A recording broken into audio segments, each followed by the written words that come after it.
भारत दुनिया को सॉफ्टवेयर दे रहा है तो पाकिस्तान दुनिया को स्लीपर सेल्स दे रहा है। भारत डाटा सेंटर्स बना रहा है तो पाकिस्तान रेडिकल सेंटर्स बना रहा है। भारत यूपीआई से दुनिया को जोड़ रहा है तो पाकिस्तान हवाला से आतंकवाद को जोड़ रहा है। यानी हमारे रास्ते अलग अलग हैं। ऐसे में अगर पाकिस्तान अपने घटिया मंसूबे लेकर हमारी समृद्धि, हमारी प्रॉस्पेरिटी के रास्ते में रोड़ा लेकर आता है तो उसे करारा जवाब देने के लिए हमारी बहादुर सेनाएं बराबर तैयार बैठी हैं।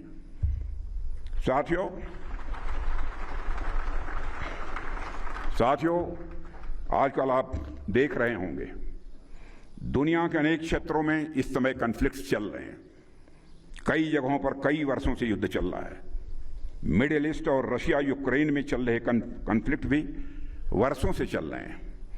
ऐसे लंबे संघर्ष केवल सेनाओं की ही नहीं बल्कि पूरे समाज और पूरे राष्ट्र की क्षमता, उसके धैर्य और उसके संकल्प की भी ये परीक्षा लेते हैं। आज भारत के पास एक कैपेबल और प्रोफेशनल आर्म फोर्स है जिन पर हमें नाज है और इसके साथ साथ हमारे पास विभिन्न रिजर्व फोर्सेस तथा अन्य सहयोगी व्यवस्थाएं भी हैं। लेकिन मेरा फिर भी मानना है कि राष्ट्रीय सुरक्षा केवल वर्दीधारी सैनिकों की जिम्मेदारी नहीं बनती है बल्कि 140 करोड़ से अधिक जो हमारे देशवासी हैं, इन देशवासियों का यह सामूहिक दायित्व है। प्रत्येक नागरिक के भीतर राष्ट्र प्रथम का भाव, अनुशासन और कर्तव्य निष्ठा सदैव जागृत रहनी चाहिए। मैं नहीं कह रहा कि हर नागरिक को सैनिक बनाना है, लेकिन हर नागरिक में सैनिक जैसी चेतना अवश्य ही हमको जगानी है और यह होनी भी चाहिए। यदि कभी राष्ट्र ऐसी परिस्थिति का सामना करे जहां देश को अपने नागरिकों के प्रत्यक्ष या अप्रत्यक्ष सहयोग की आवश्यकता हो तो प्रत्येक भारतीय मानसिक रूप से, नैतिक रूप से और जरूरी ट्रेनिंग के साथ साथ राष्ट्र की रक्षा के लिए आगे आने को सदैव तैयार है। जिस तरह से हर सैनिक पहले एक भारतीय होता है, उसी तरह प्रत्येक भारतीय के भीतर भी एक सैनिक का साहस, एक सैनिक का अनुशासन और राष्ट्रभक्ति सदैव यह जीवित रहनी चाहिए। साथियों, अभी कुछ ही दिन पहले दिल्ली में नेशनल वार मेमोरियल से मैंने शौर्य विजय यात्रा को हरी झंडी दिखाई थी। वो राइडर्स अपने साथ नेशनल वार मेमोरियल की पवित्र मिट्टी का एक कलश लेकर आए और आज वही मिट्टी कारगिल वार मेमोरियल पर अर्पित हो रही है। मुझे लगा कि जब आप सभी राइडर्स इतनी लंबी बाइक रैली करके यहाँ कारगिल में आ सकते हैं तो मैं भला इस अवसर पर यहाँ कैसे न आता। आपकी यह बाइक रैली भी उसी एकता की भावना की प्रतीक है। आपकी बाइक रैली भी उसी एकता की भावना की प्रतीक है जिस भावना को हमारे सैनिक अपने अंदर धारण किए हुए होते हैं। साथियों, जैसा कि आप सब जानते हैं, हम जब 2047 तक विकसित भारत के निर्माण की ओर अग्रसर हैं, यह संकल्प सिर्फ इकोनॉमिक प्रॉस्पेरिटी का नहीं है बल्कि यह स्ट्रेटेजिक पावर, कल्चरल प्राइड और सोशल हार्मनी का भी एक संकल्प है। और यह संकल्प तभी सिद्ध होगा जब राष्ट्र निर्माण के हर क्षेत्र में हम सब कारगिल के शहीदों जैसी निष्ठा और कर्तव्य परायणता का परिचय देंगे। साथियों, हमारी सरकार हमारे प्रधानमंत्री श्री नरेंद्र मोदी जी के नेतृत्व में राष्ट्र की सुरक्षा को सर्वोच्च प्राथमिकता दे रही है।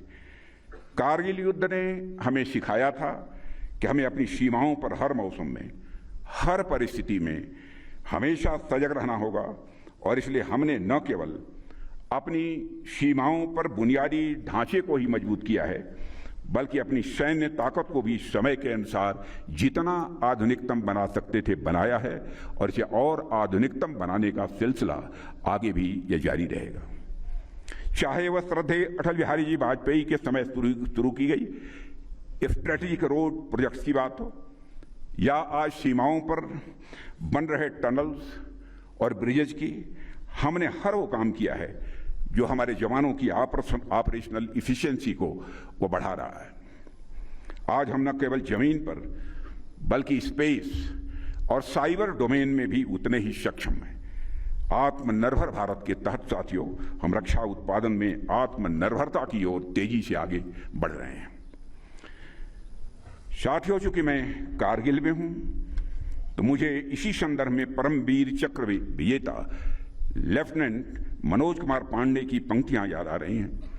उन्होंने एक बार कहा था, अगर मौत मेरे पूरे कर्तव्य को पूरा करने से पहले आ गई तो मैं कसम खाता हूं कि मैं मौत को ही मार दूंगा। यह वाक्य अपने आप में यह दिखाता है कि हमारे सैनिक अपने कर्तव्य के सामने मौत को भी कुछ नहीं समझते। इसी तरह कैप्टन विक्रम बत्रा ने भी कहा था, तिरंगा लहरा कर आऊंगा या उसमें लिपट कर आऊंगा, पर आऊंगा, जरूर आऊंगा। साथियों, लोग मुसीबतों से बचते हैं, परेशानियों से लोग भागते हैं, किसी भी खतरे से जल्द बाहर निकलना चाहते हैं। लेकिन कैप्टन विक्रम बत्रा ने एक चोटी पर कब्जा करने के बाद कहा था, ये दिल मांगे मोर, यानी रुक कर बैठ जाना हमारे जवानों की यह फितरत नहीं है। सारी दुनिया को यह समझ लेना चाहिए, हमारे पड़ोसी को भी समझ लेना चाहिए। और आज यही भावना हमारी रक्षा नीति में भी पूरी तरह से स्पष्ट रूप से दिखती है। जब हमारी सरकार बनी थी तो भारत 65 से लेकर 70% डिफेंस इक्विपमेंट्स इंपोर्ट करता था, लेकिन आज इसके ठीक विपरीत हम 65% डिफेंस इक्विपमेंट भारत में ही मैन्युफैक्चर कर रहे हैं। लेकिन साथियों, देश का रक्षा मंत्री होने के नाते मैं आप सबको आश्वस्त करना चाहता हूं, और प्रधानमंत्री जी का जैसा हमारा संकल्प है उस आधार पर भी आश्वस्त करना चाहता हूं, लेकिन हम यहीं रुकेंगे नहीं। आज हमारे सैनिकों के पास indigenously developed air defence control system Akash Teer है, हमने नेक्स्ट जनरेशन आकाश मिसाइल बना ली है, हमारे पास Pinaka multi barrel rocket launcher है, air to air missile Astra है, प्रचंड और ध्रुव जैसी स्वदेशी हेलीकॉप्टर हैं, तेजस लड़ाकू विमान है, अर्जुन टैंक है, और आधुनिक ड्रोन तथा काउंटर ड्रोन सिस्टम है। भारत का पहला स्वदेशी एयरक्राफ्ट कैरियर INS विक्रांत भी भारतीय नौसेना में शामिल हो गया है। लेकिन अभी भी ये दिल मांगे मोर, हम इतने पर नहीं रुकेंगे। आगे भी हम भारत में ही अधिक modern weapons, next generation fighter aircraft, submarines और मिसाइल्स बनाने के लिए कार्य करते रहेंगे। लेकिन साथियों, सिर्फ सरकार के प्रयास से ही यह पर्याप्त नहीं है। राष्ट्र की सुरक्षा सिर्फ सीमाओं पर तैनात जवानों का काम नहीं है, यह हर नागरिक का कर्तव्य है। और कारगिल ने हमें दिखाया है कि जब देश पर संकट आया तो जाति, धर्म, क्षेत्र और भाषा की सारी दीवारें अपने आप ढह गई। यह भावना, यह एकता हमारी सबसे बड़ी ताकत है। साथियों, मैं सरकार की तरफ से यह आश्वस्त करना चाहता हूं कि भारत के सैनिकों का कल्याण और हमारे राष्ट्र की सुरक्षा हमारी सबसे पहली यह प्राथमिकता है। वह समय गया जब दिल्ली में बैठे हुए लोग सेना को प्राथमिकता नहीं देते थे। आज दिल्ली में भी वैसे लोग बैठे हुए हैं जो भारत की सुरक्षा के लिए सेना को घर में घुसकर मारने की भी खुली छूट दे देते हैं। ऐसा नहीं है कि हमारी सेना के पास पहले यह क्षमता नहीं थी, पहले भी थी। हमारी सेना पहले भी इतनी शक्तिशाली थी, बस कमी थी तो एक पॉलिटिकल विल पावर की, एक राजनीतिक इच्छा शक्ति की कमी थी। और मैं आप लोगों को यहां इस मंच से विश्वास दिलाना चाहता हूं साथियों कि केंद्र सरकार की पॉलिटिकल विल पावर, राजनीतिक इच्छा शक्ति में कोई कमी न है, न भविष्य में कोई कमी आने पाएगी। सरकार पूरी तन्मयता से अपनी सेना के साथ खड़ी है। देश की जनता और देश की संसद अपने सैनिकों पर पूरा भरोसा करती है। और हम ये जानते हैं कि जब तक आप सीमाओं पर हमारी रक्षा कर रहे हैं, देश की रक्षा कर रहे हैं, भारत की ओर आंख उठाकर देखने की हिम्मत भी किसी के अंदर नहीं हो सकती है। साथियों, केवल कारगिल ही नहीं है, बल्कि आजादी के बाद से आज तक जब जब इस राष्ट्र के सामने चुनौती आई है, तब तब आप जैसे वीर सैनिकों ने अपने अदम्य साहस, अनुशासन और सर्वोच्च बलिदान से भारत का गौरव विश्व पटल पर और अधिक ऊंचा किया है।